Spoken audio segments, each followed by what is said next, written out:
Bon, il y a beaucoup d'informations sur cette diapo. Je ne vous demande pas de le lire. Bon, ça vous donne une idée de choses. Donc, je vais vous parler d'émotions, je vais vous parler aussi de pensée.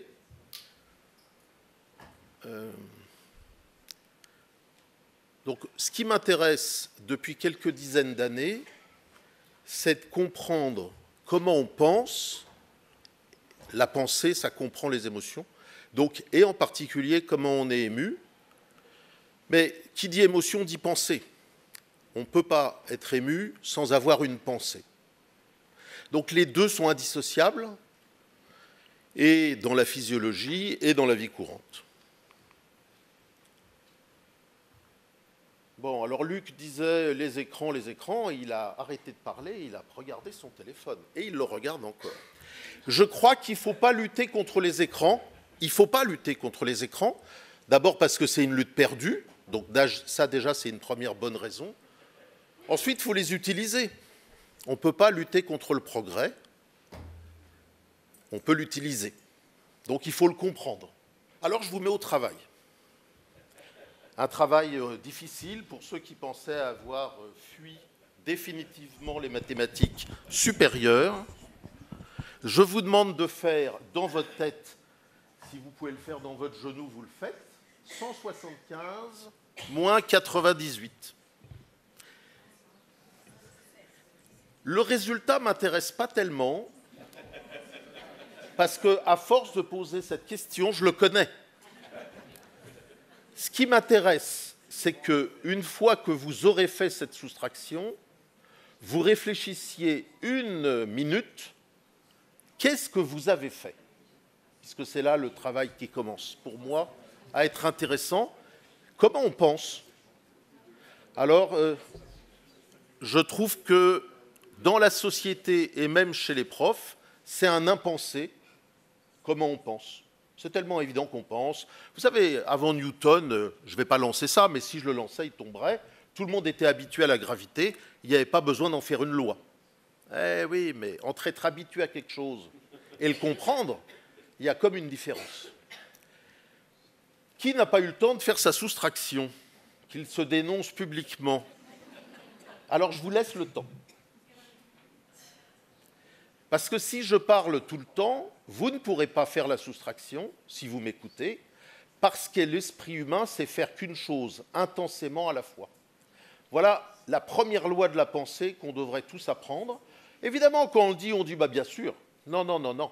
On n'en a pas tiré les conséquences, et même les psychologues ne le savent pas en général. Je veux dire, 98% des psychologues ne savent pas explicitement tirer les leçons de cette loi simple à dire. J'ai encore parlé. Avez-vous fini votre soustraction? On va dire que oui. Maintenant, vous avez une minute pour essayer de repasser le film. Qu'est-ce que vous avez fait dans votre tête? Ah, je ne vous ai pas demandé de me le dire. Je vous ai demandé dans votre tête. Alors, quand vous réfléchissez dans votre tête, ce n'est pas forcément à voix haute.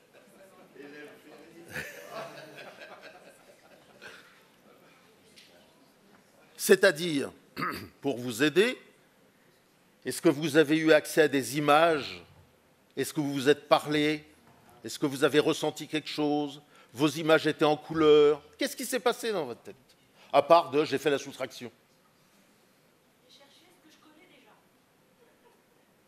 Oui. Je vois que les consignes ne sont pas forcément comprises.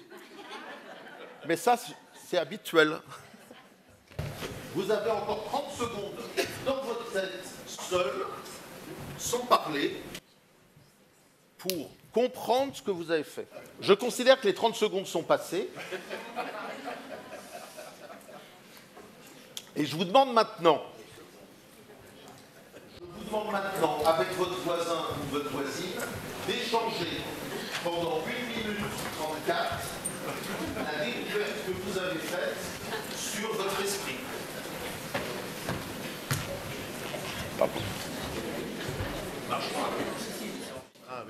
Ah oui, oui, pour la captation. Donc je vous demande de parler. Ah bon? Ben oui, je vous demande de parler. Vous ne pensiez pas avoir à travailler. pourrais citer 1500 études qui montrent que c'est lorsque vous agissez que vous apprenez quelque chose. Donc agissez. Si vous n'avez pas de voisin, cherchez-en. Il y a Luc qui a déjà un voisin, mais son voisin est distrait. Donc il est disponible pour expliquer sa soustraction. Quoi que ça soit un littéraire, donc est-ce qu'il fait encore les soustractions? Bien, 2 volontaires pour raconter ce qui s'est passé dans leur esprit. 2 volontaires timides. Un jour, dans un cours, j'ai demandé qui est timide. Et il y a 4 personnes qui ont levé la main. Je leur ai dit, vous êtes guéris. Donc est-ce qu'il y a 2 volontaires qui peuvent raconter la grande intimité de leur vie? Oui. 100, 100 plus 75, 175, et ça aurait fait directement 75 plus 70. Ok. Alors là, tu me donnes le contenu. Ce qui m'intéresse aussi, c'est quoi la structure de la pensée? Moi, la soustraction, je ne l'aborde pas directement, je la transforme en addition directement. Ce que je montre là, c'est la difficulté de se faire comprendre. Ma difficulté. Ce qui m'intéresserait, c'est que tu me dises, du coup je te tutoie, il n'y a pas de raison. Comment est apparu le premier nombre dans ton esprit? Quel est son substrat cognitif? Est-ce que c'est une image? C'est ça, c'est ça. Mais mes chiffres, je peux me les parler? Ah mais, alors ça, chacun croit qu'il est universel et dit, ben moi j'ai fait comme ça, ben c'est évident, tout le monde fait comme ça. Non. Et la voisine a fait pareil? Elle a vu. Voilà. Et la voisine de la voisine qui a vu, donc toi, tu as pas vu? Elle a parlé. Ok. Donc ça, je trouve que... Alors, il y a évidemment quelques techniques ou quelques méthodes qui parlent de visualisation et de choses comme ça. Si on s'intéresse à l'histoire de la psychologie, on découvre qu'entre 1850 et 1910, il y avait une école introspectionniste en France, en Allemagne et aux États-Unis et en Angleterre, où Binet, du test Binet-Simon, a écrit des bouquins dans les années 1900 très intéressants, où il analysait les stratégies de pensée de ses filles, qui n'étaient pas pareilles, et les filles, et les stratégies de pensée. Donc, je prétends que c'est intéressant de comprendre la structure de la pensée et de ne pas regarder juste le contenu. Bon, c'est une déclaration. Quel rapport avec les émotions? Alors, j'ai été contacté un jour par le père d'un enfant qui était déjà âgé, il avait 17 ans, il était en terminale, il était déscolarisé. Il n'arrivait plus à aller à l'école, il n'arrivait plus à dormir, il n'arrivait plus à faire grand-chose. Il arrivait à rester dans son lit. Et quand il se couchait, il essayait d'organiser sa journée du lendemain en imaginant tout ce qui n'allait pas marcher, ou à se souvenir de sa veille, où il n'avait pas fait ce qu'il voulait, ce qui l'empêchait de dormir. Ah, oui. J'aime pas tenir un micro, oui, mais j'aime pas être bloqué à un endroit. C'est le côté, il y a des gens pour réfléchir, ils ont besoin de bouger. Bon, vous leur prenez les mains, vous les mettez immobiles, ils deviennent silencieux. Donc, il avait une technique, en analysant la structure de ce qu'il faisait pour ne pas dormir, j'ai pu lui proposer une technique pour dormir. Mais évidemment, on ne dit pas à quelqu'un qui a des insomnies graves, puisque mal à la tête, migraine, phobie sociale, on pourrait énumérer tout ça. Donc ce qu'il faisait, c'est qu'il pensait et il entendait les mots directement dans son oreille. Je lui ai proposé un exercice qui est de ses pensées, il les garde, mais il les projette sur un écran à 3 mètres et il les lit. Mon idée, connaissant quelques lois de l'esprit, c'est qu'en faisant cet effort, ça allait induire plein de choses, comme une distance avec sa pensée, comme un ralentissement de la pensée, comme un effort cognitif, parce que ce n'est pas rigolo à faire. Donc évidemment, avant, il faut être convaincant.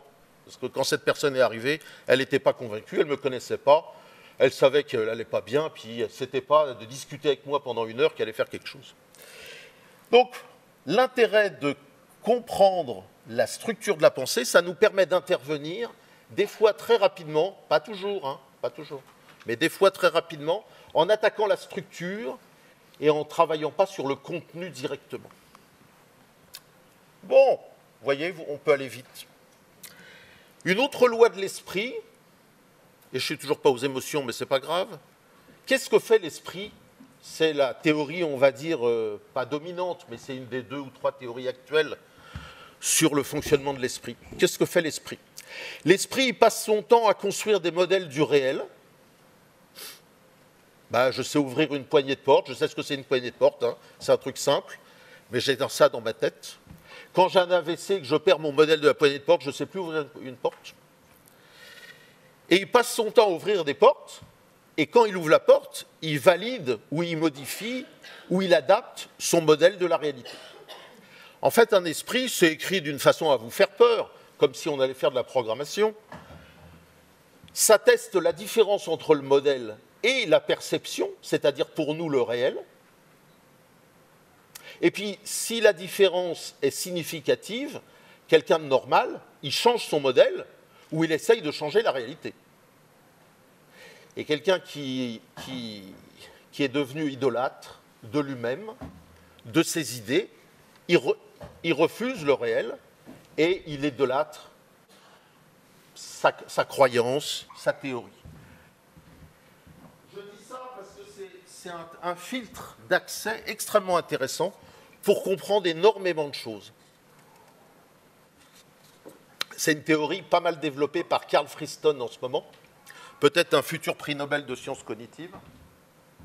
Mais pour le commun des mortels, on n'a pas besoin d'aller regarder des équations, juste ce que je vous dis.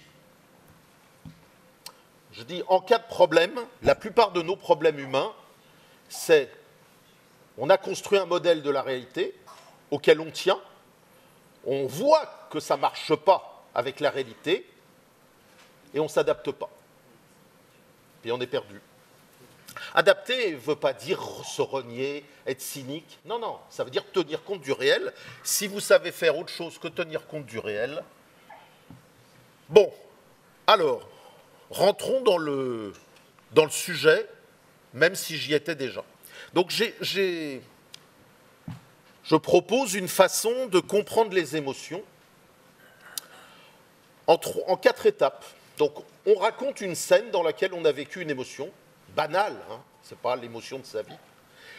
Et puis, juste la façon de raconter la scène, juste ça, ça donne déjà beaucoup d'informations sur notre façon d'interpréter. On ne se rend pas compte à quel point le langage... On s'en rend compte, dans la tradition juive, on s'intéresse au langage aussi. Mais l'interprétation et des fois la non-vérification de ces interprétations peut nous emmener dans des pistes complètement qui sont des impasses. Alors une impasse est intéressante si on sait que c'est une impasse. Une impasse est moins intéressante si on croit qu'elle va déboucher alors qu'elle ne débouchera jamais. Donc on raconte les faits, on identifie les émotions, ça paraît simple. Ah bah oui, j'étais en colère, bah non. Une fois sur 2, une fois sur 3, on oublie une émotion parce que peut-être on croit qu'il y en a, à un moment donné, il n'y en a qu'une. En fait, il peut y en avoir plusieurs. Et on peut se tromper. On dit oui, je suis en colère, mais en fait, la personne est triste. Je parle pour des petites émotions. Hein. C'est les émotions qu'on vit 10 fois dans la journée qui ne sont pas la grosse émotion ni pathologique. Alors, peut-être le truc sur lequel je vais dire quelque chose, c'est les territoires et les besoins. Donc, quand je suis en colère et que j'ai peur, tout le temps, c'est qu'un de mes territoires a été attaqué. J'ai l'impression que, je prends l'exemple, je considère que le centre Broca m'appartient. C'est mon modèle du monde, une croyance que je me suis construite. J'arrive ce matin, ils ne m'ont pas demandé, ils sont là, ils sont chez moi. Ben, je ne suis pas content. Mais donc, la bonne estimation de son territoire n'est pas une chose si facile que ça dans la vraie vie. Autoriser l'autre à nous aimer ou pas, c'est son territoire, c'est pas si facile. Autoriser l'autre à penser quelque chose qu'on trouve débile ou qu'on trouve interdit, c'est pas si facile. Et puis, l'émotion, elle est là pour agir, elle n'est pas là pour sentir. L'émotion, elle n'est pas là pour avoir une émotion. L'émotion, elle a un rôle fonctionnel. Elle envoie un message. Et chaque fois qu'on comprend le message, on agit et on est meilleur. On est meilleur, pas par rapport à une norme extérieure, on est content. Et chaque fois qu'on n'a pas compris le message, bah, il risque de revenir. Et quelque part, on n'a pas agi. C'est l'action qui m'intéresse. Alors, bon, j'ai fait des études d'informatique. Mais ça, aujourd'hui, il n'y a pas besoin d'être informaticien pour comprendre ou pour lire ce truc-là. Est-ce que j'ai un pointeur?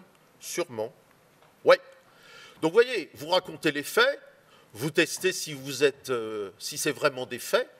Alors, bien sûr, la notion de fait, si j'étais philosophe, je vous dirais qu'il n'y a pas de fait, mais bon, on est entre nous. Il y en a grossièrement parlant. On est au 39 de la rue de Broca, personne ne va discuter ça raisonnablement. On identifie les émotions. Ben, si par exemple on dit, donc on teste la cohérence de l'émotion qu'on a détectée avec les mots utilisés, avec les ressentis. Donc dans ma grille, il y a décrire les ressentis physiques qu'on a eus. Parce que ça permet de tester la cohérence de l'émotion qu'on a identifiée. On cherche les raisons. Ben, les raisons, je vous les ai données. Peur et colère. Je m'intéresse à 4 émotions de base. Le reste s'y réduit. Donc, peur, j'ai ressenti un danger. Ma vie en jeu. C'est-à-dire, quelque chose attaque un de mes territoires. Le territoire principal pour les humains, c'est leur image d'eux-mêmes. Allons directement en jeu. Donc, si vous n'avez pas une grande image de vous, ben vous êtes inattaquable. Mais oui, puisque vous êtes si vous n'êtes pas idolâtre de vous-même, qu'est-ce que vous voulez qu'on vous... Comment vous pouvez vous sentir attaqué? Puisque vous n'êtes pas... Les sages chinois savent ça, mais les sages de toutes les traditions savent ça. Ils savent être dans le réel et pas dans l'idolâtrie. L'idolâtrie la plus répandue, c'est la construction de son image. Bon, ben voilà, vous avez identifié vos raisons, vous passez à l'action. Alors, je m'intéresse beaucoup au langage, alors je ne suis pas linguiste, mais ce n'est pas grave, on a le droit. Parce que dans les mots, si vous écoutez les gens, si vous écoutez quelqu'un, les mots vous donnent énormément d'informations sur la vision du monde, de soi et des autres, que l'autre a. Quand vous avez ces informations, c'est beaucoup plus facile d'interagir, d'être compris. En fait, il faut écouter. Voilà ce que je vous ai dit sur la colère et la peur, mais je ne vous avais pas parlé de la joie et la tristesse. Je suis joyeux quand je suis en présence de quelque chose d'important pour moi. Puis je suis triste quand c'est l'inverse. Et c'est tout. C'est ça. On peut tester ça.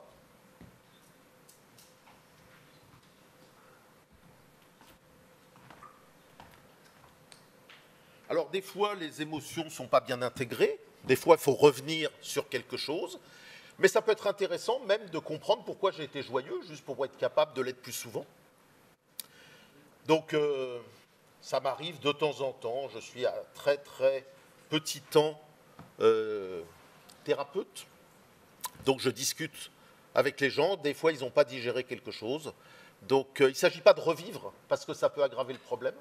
Il s'agit de revivre intelligemment, c'est-à-dire en mettant l'esprit en position d'être capable, cette fois-ci, de digérer les choses. Vous avez le MDR, vous avez quelques techniques aujourd'hui, l'hypnose, qui font ça. J'étais en septembre à un congrès d'hypnothérapeutes pour leur parler de choses comme ça. Alors, dans les choses que je fais pour donner une ouverture, je discute et je forme un peu, j'ai formé un peu des conseillers à Pôle emploi, parce qu'ils sont en prise avec la misère du monde, et ce n'est pas si évident que ça de recevoir pendant 6 ou 8 heures par jour la misère du monde, de ne pas la prendre sur soi, ce qui ne sert à rien, mais de faire quelque chose, ce qui sert à quelque chose. Mais comment on fait pour écouter et aider? Parce que les bonnes intentions ne suffisent pas. Elles ne nuisent pas mais elles ne suffisent pas. Voilà, donc j'ai un projet. Je viens d'avoir un doctorant au 1er janvier sur l'utilisation de mes grilles sur les émotions avec les demandeurs d'emploi. On n'appelle plus des chômeurs, on appelle ça des demandeurs d'emploi.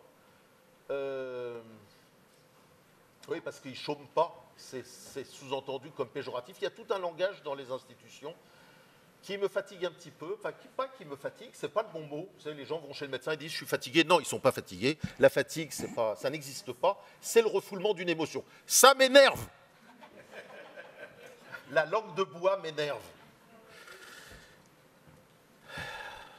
Voilà. Donc, j'ai aussi un doctorant sur l'analyse automatique avec GPT-5. Je n'ai pas dit en anglais là où il fallait, Luc. Zut! Pour l'analyse, non mais c'est sérieux, ce que je dis est vrai, pour l'analyse automatique des émotions dans des textes narratifs qui décrivent une scène. Et c'est la preuve, voilà un texte qui a été passé dans un congrès de psychologie. Et puis j'écoute vos questions parce que j'en ai sûrement pas assez dit. Qu'est-ce qu'on peut faire Ben, je suis toujours intéressé par former les gens, leur raconter ce que j'ai élaboré, qui est très simple à dire, qui prend un peu de temps. Après, ça dépend du niveau des gens et ce que savent faire les gens. Mais pour moi, c'est très simple.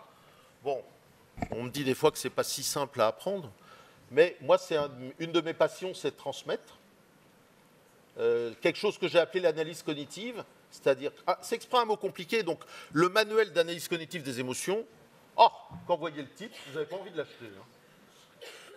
Parce qu'il y a manuel, on se dit, oh là là, il va falloir apprendre des choses. Il y a analyse, oh là là là là. Cognitif, la moitié des gens ne connaissent pas le mot. Des émotions, on se dit, ça aurait pu être intéressant. Moi, je vais prendre le Houellebecq ou l'Agatha Christie. Mais je voulais aussi faire sérieux vis-à-vis de mes collègues. Mon prochain livre sera sur l'analyse cognitive de la pensée et sera probablement... Alors, il est facile à lire, mais il faut s'asseoir. Il faut lire un chapitre, il faut prendre des notes, et puis après, il faut réfléchir. Ce n'est pas un truc à consommer, à jeter immédiatement.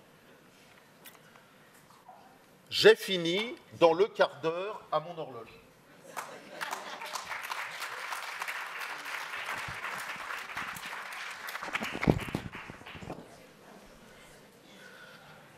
Alors, ce qui est intéressant pour moi, parce que ce que j'ai dit, je le connaissais, ce qui est intéressant pour moi, c'est vos questions. Donc, s'il vous plaît, gagnez du temps, allez-y. C'est ça? Alors, les questions, on va les voir après, si vous le voulez bien. Oui. On va les voir après, ce sera plus facile. Alors, écrivez-les. Voilà. Sinon, vous allez oublier. Vous les notez, vous les mettez de côté, et puis vous les gardez pour tout à l'heure.